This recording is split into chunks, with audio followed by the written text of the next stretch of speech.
Nang maging maayos na ang pamumuhay ng mga tao sa First Settlement ay mabilis na umunlad ang lipunan at naging masigla ang lahat ng bagay, at sa paglipas ng mga araw ay lalong dumami ang mga palengke, paaralan, at mga pasilidad na nagbigay ng bagong sigla sa mga dating nawalan ng tahanan.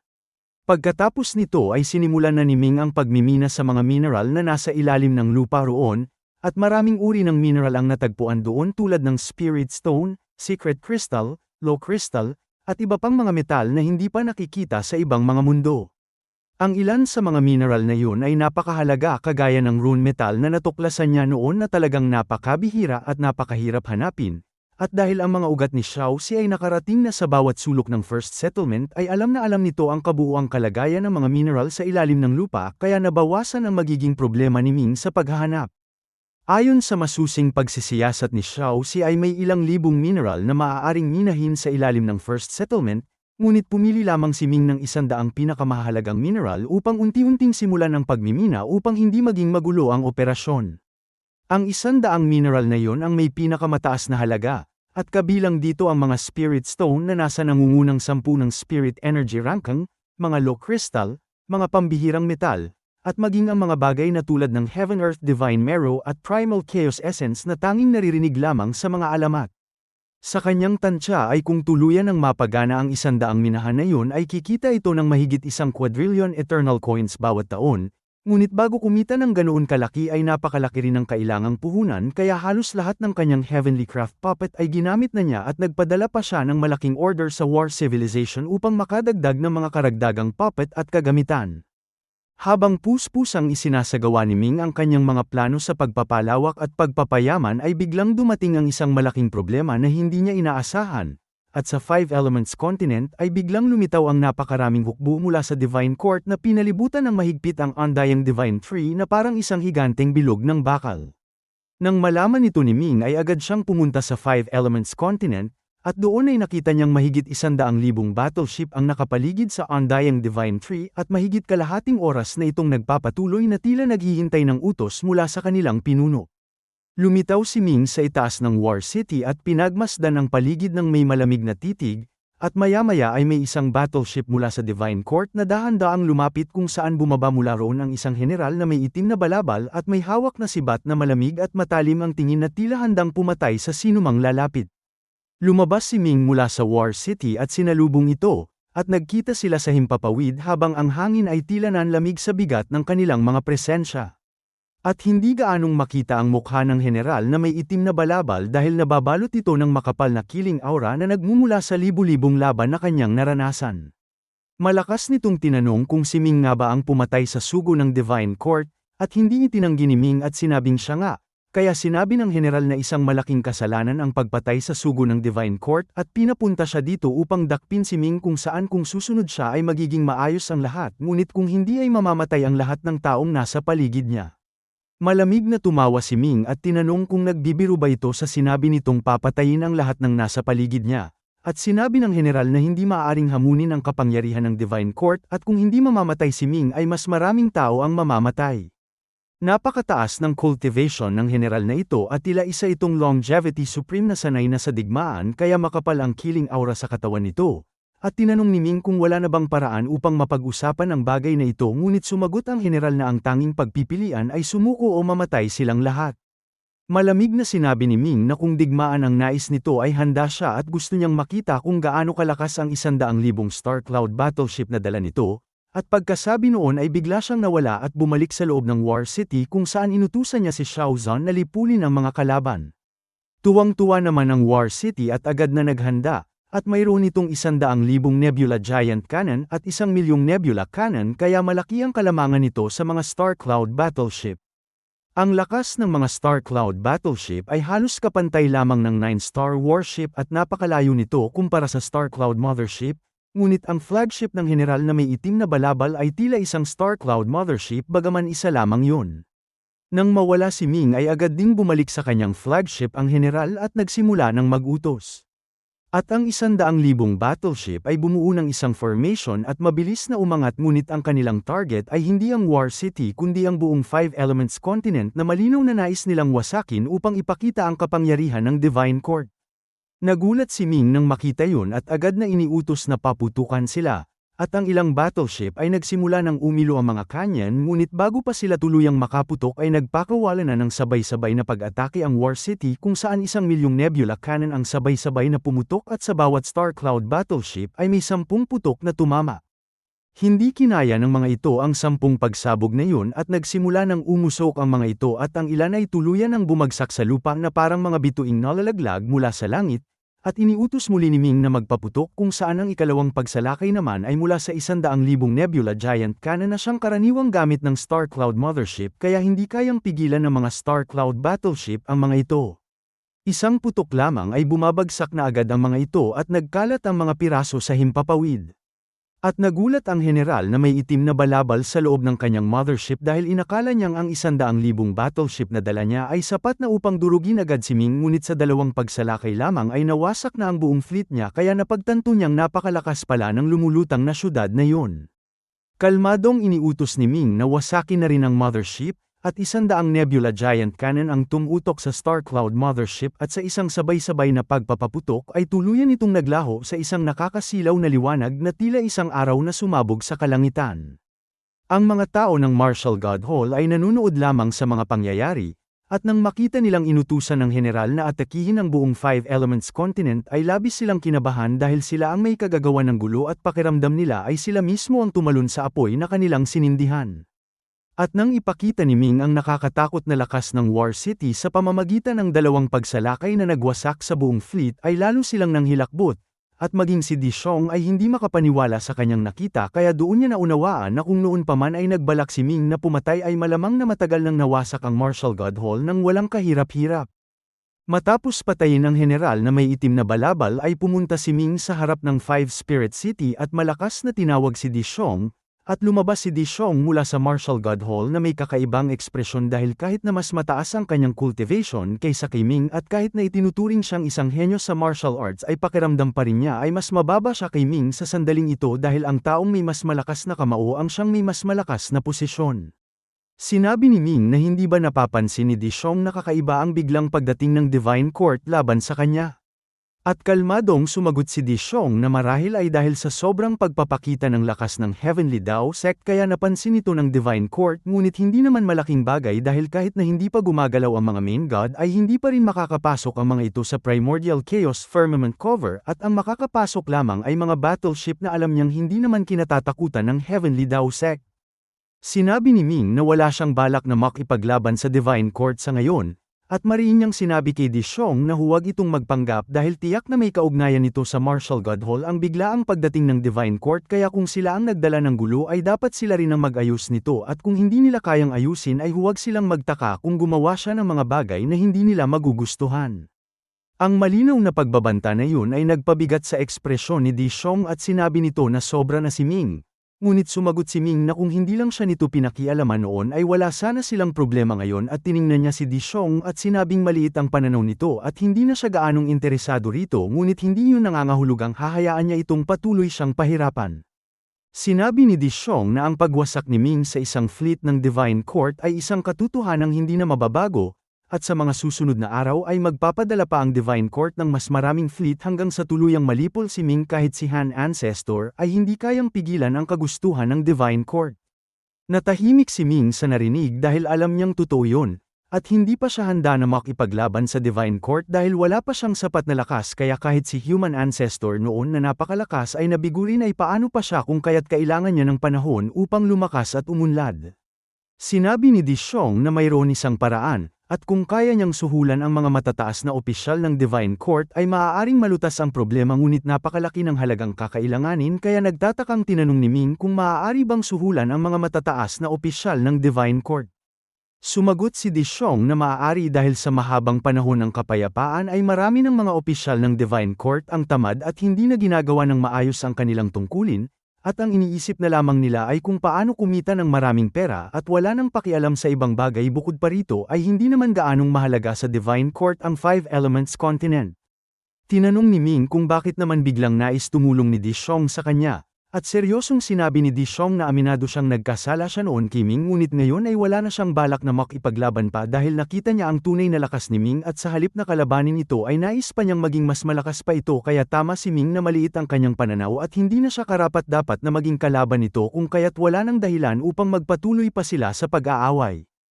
Tiningnan siya ni Ming at sinabing hindi naman siya mukhang taong handang sumunod sa iba. At sumagot si Dishong na hindi ito pagsunod kundi pagkilala sa katotohanan at yun din ang kagustuhan ni Han Ancestor na ayaw nang makipag-away pa kung saan ayon kay Han Ancestor ay malaya nang maaaring ipakalat ni Ming ang kanyang martial arts at hindi sila makikialam dito. Tumango si Ming at sinabing mabuti kung ganoon ang desisyon ng kanilang panig, at kung nais nilang makipagkasundo ay dapat magpakita sila ng totoong sinseridad kaya tinanong ni Dishong kung ano ang gusto nitong ipagawa. Sinabi ni Ming na noong unang panahon ay pinatay ng Five Elements Emperor ang kanyang kaibigan at paulit-ulit din siya nitong inapi, at hindi niya nakalimutan ang mga yon kaya kung handa si Dishong na patayin ng Five Elements Emperor ay maaari na nilang pag-usapan ang kapayapaan. Hindi nag-atubili si Dishong at sinabing gagawin niya ito dahil balak na rin naman niyang patayin ang Five Elements Emperor, at binigyan niya ito ng 1 oras at pagkatapos ng 1 oras ay gusto niyang makita ang ulo nito bago bumalik si Ming sa War City. Nang makaalis siya ay lumitaw sina Sun Yi at Zhu Wang at nagtanong kay Dishong kung talaga bang papatayin nito ang Five Elements Emperor, at tumawa si Dishong at sinabing papatayin niya ito dahil wala naman ang silbi ang taong yun habang iniutos din niya na simula bukas ay ang martial arts ni Ming na ang gagamitin ng lahat ng miyembro ng Martial God Hall. Nagulat ang mga kasama niya at tinanong kung bakit, at ipinaliwanag ni Dishong na yun ang kagustuhan ni Han Ancestor dahil ang martial arts ni Ming ay mas angkop sa lahat ng tao at bukas sa sinuman habang ang kanyang martial arts naman ay may maraming limitasyon kaya hindi ito madaling palaganapan. Nag-aalala si Sun Yi at sinabing kung gagawin nila ito ay magiging sunod-sunuran na lamang sila kay Ming, at tinanong sila ni Dishong kung ano ba talaga ang layunin ng Martial God Hall kaya sumagot si Sun Yi na ang layunin nito ay palaganapan ng martial arts at itatag ang pinakamalakas na martial civilization. Sinabi ni Dishong na kung ganoon ay mas mabuting gamitin na lamang ang mas mahusay na paraan kaysa pahirapan pa ang kanilang sarili, at pagkatapos ay ipinaalam niya sa kanila ang sinabi ni Han Ancestor na si Ming ay may napakalaking swerte at kung susunod sila rito ay maaaring magkaroon sila ng pagkakataon sa Eternal Realm. Namangha ang mga kasama niya sa narinig at halos hindi sila makapaniwala, at sinabi pa ni Dishong na kung ikukumpara sa pagkakataon sa Eternal Realm at sa pagpapalaganap ng martial arts ay maliit na bagay lamang ang pagiging sunod-sunuran kaya kung matututo silang magpakumbaba ay mas marami silang makakamit. Noong makuha ng Five Elements Dynasty ang Star Cloud Sect ay nakatanggap ito ng 3 malalaking mundo na ikalawa lamang sa 4 na Divine Lands, at sa isa sa mga malalaking mundong iyon ay itinayo ng Five Elements Dynasty ang kanilang punong himpilan at doon naninirahan ang Five Elements Emperor kung saan maraming tao mula sa dating Tianyuan Continent ang dinala roon at kasama ng mga lokal na tao ay umabot sa mahigit 6 na trilyon ang kabuuang bilang ng mga naninirahan doon. Mas malakas ang Five Elements Dynasty ngayon kumpara noong nasa Tianyuan Continent pa ito, at sa oras na yun ay nasa loob ng kanyang silid ang Five Elements Emperor habang nagsasanay nang biglang may kumislap na liwanag sa loob ng silid at bumukas ang mga mata nito kung saan nakilala nito agad si Dishong. Sinabi ni Dishong na hindi pa rin nagbabago ang Five Elements Emperor at halos walang pag-unlad ang cultivation nito dahil hindi pa ito makapasok sa Supreme Realm, at masamang tingin ang ibinigay ng Five Elements Emperor at nagtanong kung bakit naririto si Dishong gayong may kasunduan silang hindi makikialam sa isa't isa. Sinabi ni Dishong na hindi niya gustong makialam ngunit may isang taong nag-utos sa kanya na patayin ito, at kinabahan ang Five Elements Emperor dahil alam niyang kaya talaga siyang patayin ni Dishong at kahit hindi siya tuluyang mamatay ay magdurusa pa rin siya ng husto kaya nagtanong ito kung ano ang mapapala ni Dishong sa pagpatay sa kanya at nangakong ibibigay nito ang anumang hilingin nito ngunit umiling si Dishong at ikinumpas ang kamay. Biglang sumigaw sa sakit ang Five Elements Emperor at nagsimulang lumabas ang itim na usok mula sa katawan nito. At nagulat ito at nagtanong kung ano ang nangyayari kaya ipinaliwanag ni Dishong na noon pa man ay nilagyan na niya ito ng sumpa at ngayon ay sumabog na ito kaya malapit na itong mamatay. Sinabi pa nito na dati ay sinuportahan niya ang Five Elements Emperor upang magtagumpay ngunit sa mga nakaraang taon ay wala na itong silbi kaya panahon na upang mawala ito. At nagsusumamo ang Five Elements Emperor ngunit bigla na lamang itong bumagsak sa lupa at namatay kung saan naging abo ang kanyang katawan at naglaho ang kanyang espiritu. Pagkaraan ng 1 oras ay pumunta si Dishong sa War City, At labis siyang humanga sa nakita niyang lakas nito kaya lalo niyang napatunayang tama ang desisyon ni Han Ancestor. Tinanong siya ni Ming kung napatay na ba nito ang Five Elements Emperor, at inihagis ni Di Xiong ang bangkay ng Five Elements Emperor bilang patunay. Tiningnan nito ni Ming at sinabing ang tatlong malalaking mundo ng Five Elements Dynasty ay mapupunta sa kanya. At sumang-ayon si Di Xiong at sinabing maaari pang ang ibigay nito ang buong Martial God Hall sa Heavenly Dao Sect ngunit may isa itong kondisyon kung saan nais nilang maging mga Deputy Sect Leader ng Heavenly Dao Sect. Tinanong ni Ming kung bakit nito gagawin yun gayong may sarili na itong posisyon sa Martial God Hall, at tumawa si Di Xiong at sinabing marunong siyang kumilala ng tamang pagkakataon dahil nakita niya ang magiging takbo ng hinaharap at alam niyang mas makabubuti sa kanya na sumama kay Ming kaya ang kanyang pansariling kapakanan ay hindi na mahalaga kung ang layunin ay mapalaganap ang martial arts. Sinabi ni Ming na anuman ang dahilan nito ay kailangan itong maging tapat sa Heavenly Dao Sect kapag pumasok na ito. At sumagot si Di Xiong na mas pipiliin pa niyang magsanay ng tahimik kaysa makipag-agawan sa kapangyarihan kaya ang pagpapalaganap ng martial arts ay ipapaubaya na niya kay Ming. Sinabi ni Ming na pag-uusapan na lamang nila ang mga detalye sa ibang pagkakataon, at pagkatapos ay tinanong niya si Di Xiong kung totoo ba talaga ang sinabi nito na maaaring suhulan ang matataas na opisyal ng Divine Court kaya sumagot si Di Xiong na totoo yun at may paraan siya upang makipag-ugnayan sa mga ito ngunit napakalaki ng halagang kakailanganin kung saan sa kanyang tansya ay kailangan ng hindi bababa sa 100 trilyong eternal coins upang mapatahimik ang usaping iyon. Pumikit si Ming at sinabing ang 100 trilyon ay napakalaking halaga. At ang kabuuang kita ng 27 malalaking mundo ng Martial God Hall sa isang taon ay ilang libong trilyon lamang kaya aabuti ng ilang daang taon bago makaipon ng ganoong halaga. Sumagot si Di Xiong na kung sa tingin ni Ming ay napakalaki nito ay huwag na lamang niyang ituloy ang plano at nagbibigay lamang siya ng suhestyon dahil sa kanyang palagay ay hindi pa dapat makipaglaban ang Heavenly Dao Sect sa Divine Court kung saan bagaman maraming tuwoli sa Divine Court ay napakalakas pa rin ito at ang killing organization nito ay patuloy na gumagana ng mahusay kaya kung talagang magpasya ang Divine Court na lipulin si Ming ay kahit gaano pa siya kalakas ay hindi siya makakaligtas.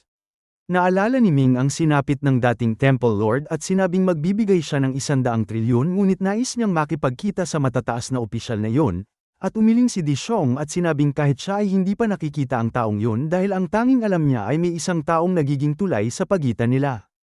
Tinanong ni Ming kung wala na bang paraan upang makipagkita rito, at sumagot si Di Xiong na posible naman ngunit kailangan niyang magbayad ng isa pang 100 trilyong eternal coins kung saan kung kaya niyang maglabas ng ganoong halaga ay mapapatunayan niyang may sinseridad siya at may karapatan siyang makipagkita rito. Tinanong ni Di Xiong kung bakit gustong makipagkita ni Ming, at ipinaliwanag ni Ming na kung ang taong iyon ay kayang itago ang pagkawala ng 100,000 battleship at isang general ay tiyak na napakalaki ng kapangyarihan nito kaya marahil ay maaari silang magkaroon ng mas malawak na pagtutulungan. Naunawaan agad ni Di Xiong ang iniisip ni Ming at umiling ito. At sinabi nito na huwag nang umasa si Ming dahil kahit makipagkita ito ay hindi nito makukuha ang mga bagay na gusto nito. Tinanong ni Ming kung alam ba nito kung ano ang gusto niya, at sumagot si Di Xiong na ang gusto ni Ming ay ang mga teknolohiya ng Divine Race tulad ng mga battleship at matataas na uri ng pananim ngunit ang mga bagay na yun ay ipinagbabawal na ipalabas sa labas ng Divine Race kaya kahit gaano pa katapang ang taong yun ay hindi nito ipagbibili ang mga yun.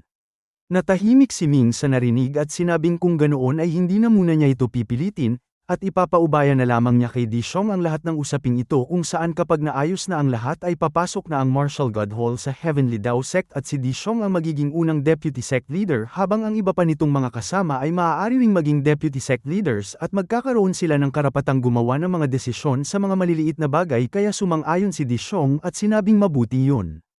Ang biglaang pagbabago ng Martial God Hall at ni Di Xiong ay hindi inaasahan ni Ming ngunit tinanggap niya ito, at alam niyang kapag pumasok na si Di Xiong sa Heavenly Dao Sect ay hindi na ito makakagawa pa ng problema at magiging kapaki-pakinabang itong kasama dahil tunay na may kakayahan si Di Xiong at mataas ang cultivation nito kaya baka balang araw ay maabot din ito ang ikatlong antas ng Martial God tulad ni Han Jiwin. Nang mapatahimik ang gulo sa Divine Court ay binalingan naman ni Ming ang 4 na Divine Lands at ang Haotian Sect.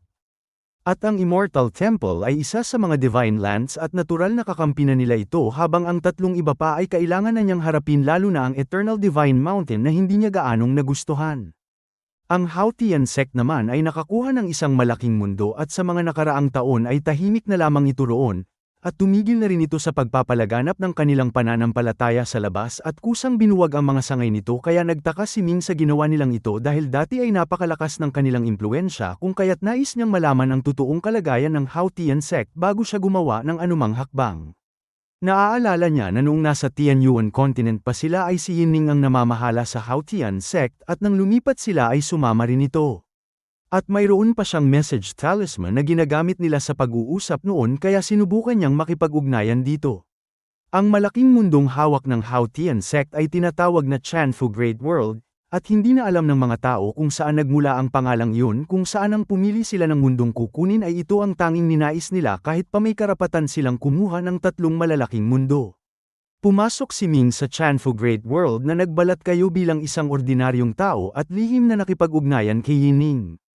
At hindi siya gaanong umaasa na sasagot ito dahil baka hindi na nito hawak ang message talisman o kaya naman ay ayaw na nitong makipag-usap sa kanya dahil delikado ito sa loob ng Haotian sect ngunit nagulat siya nang agad na tumugon ito. Sa isang restaurant sa Chanfu continent ay may isang magarang silid na pinagtagpuan nila, at pagkapasok ni Yining ay agad na nakita ni Ming na maganda pa rin ito ngunit may malalim na kalungkutan sa kanyang mga mata kaya tumayo si Ming at binati ito.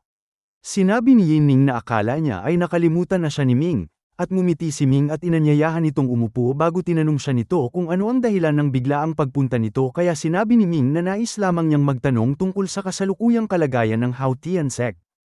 Sinabi ni Yining na bilang ika-9 na asawa ng pinuno ng Haotian sect ay marami nga siyang nalalaman, at nagulat si Ming sa narinig at tinanong kung asawa ba talaga ito ng pinuno kaya sumagot si Yining na binigyan lamang siya nito ng titulo bilang asawa upang makontrol siya dahil ang totoo ay sa 24 na asawa nito ay tanging ang unang asawa lamang ang tunay na asawa nito at ang iba ay mga palamuti lamang. Kakaiba ang naging tingin ni Ming sa kanya at sinabing parang nagrereklamo ito dahil hindi siya pinapansin ng pinuno. At nagalit si Yining at sinabing wala siyang pakiramdam na ganoon dahil nandidiri pa nga siya sa pinuno nito. Tinanong ni Ming kung bakit ganoon na lamang ang galit nito, at sumagot si Yining na bilang anak ng pamilya Nolan ay labis siyang nahihirapan sa pagkakakulong sa Haotian sect kung saan noong malaking pangyayaring yun ay sinubukan niyang tumakas ngunit hindi siya nagtagumpay at sinabi nito na kung tinulungan lamang sana siya ni Ming noon ay hindi na siya nanatili sa lugar na yun. Ngumiti si Ming at sinabing hindi pa huli ang lahat, at pumunta siya dito upang tulungan itong makalaya kaya tumingin sa kanya si Yining at nagtanong kung ang ibig ba nitong sabihin ay papatayin siya nito ngunit umiling si Ming at sinabing hindi dahil kung gusto nito ng tulong ay kaya niyang wasakin ang buong Haotian sect at seryoso siya at hindi ito nagbibiro. Nagulat si Yining at sinabing paano nito kayang wasakin ang Haotian sect ng ganoon na lamang, at sinabi ni Ming na mas malakas siya kaysa sa inaakala nito kaya tinanong siya nito kung gusto na ba talaga nitong umalis at mariing tumango si Yining at sinabing matagal na niyang gusto yon. Sinabi ni Ming na mabuti at tinanong kung ano ang mga nalalaman nito tungkol sa loob ng Haotian sect dahil gusto niyang malaman kung bakit isang malaking mundo lamang ang kinuha nila gayong may karapatan sila sa 3. At nag-isip si Yining at sinabing kahit siya ay may hinala rin tungkol doon ngunit napakahigpit ng lihim kung saan ang tanging narinig niya ay mula sa unang asawa na nagsabing may nakatagong heavenly talisman sa loob ng Chanfu Great World. Nagtaka si Ming at tinanong kung ano ang heavenly talisman. At sinabi niyang nakarinig na siya ng divine talisman at immortal talisman at Dao talisman ngunit hindi pa siya nakarinig ng heavenly talisman kaya ipinaliwanag ni Yining na noong panahon pa ng ancestral source continent ay bumuo ang Great Unity Heavenly Wheel ng 9 na heavenly talisman na inilagay sa 9 na bahagi ng kontinente upang patatagin ito at ang mga ito ay parang mga haligi na sumusuporta sa langit kung saan ang wasakin ng human ancestor ang ancestral source continent ay nagkahiwa-hiwalay ang 9 na heavenly talisman at hindi na alam kung saan napadpad ang mga ito. Labis na nagulat si Ming sa narinig dahil kung totoo yun ay hindi masukat ang halaga ng heavenly talisman, at agad siyang nagtanong kung nakuha na ba ng pinuno ng Haotian sect ang talisman kaya umiling si Yining at sinabing hindi pa dahil mahina ang kakayahan ng pinuno at hindi nito nais na humingi ng tulong sa iba kung saan sa mga nakaraang taon ay gumagastos ito ng malaki para sa mga formation na gagamitin sa pagkuha ng talisman at para makatipid ay binuwag nito ang lahat ng sangay ng Haotian sect at ngayon ay halos maubos na ang kanilang yaman. Tinanong ni Ming kung para saan ba talaga nito gusto ang talisman at kung bakit walang ibang kumuha nito gayong napakahalaga nito. At sumagot si Yining na ang huling paglitaw ng talisman ay 80,000 taon na ang nakalilipas at pagkatapos noon ay nawala ito kung saan marami ng malalakas na tao ang sumubok na kunin ito ngunit bigla na lamang itong naglaho at walang nakakaalam kung gaano katagal lilito ang talisman sa pagkakataong ito o kung bigla na naman itong mawawala kaya sa tingin niya ay hindi rin magtatagumpay ang pinuno ng Hao Tian sect dahil napakahina nito. Tumango si Ming at doon niya naunawaan ang lahat. At ang pinuno ng Hao Tian sect ay naghahanap ng Heavenly Talisman kaya gumagawa ito ng mga kakaibang bagay ngunit hindi niya hahayaang makuha nito ang talisman.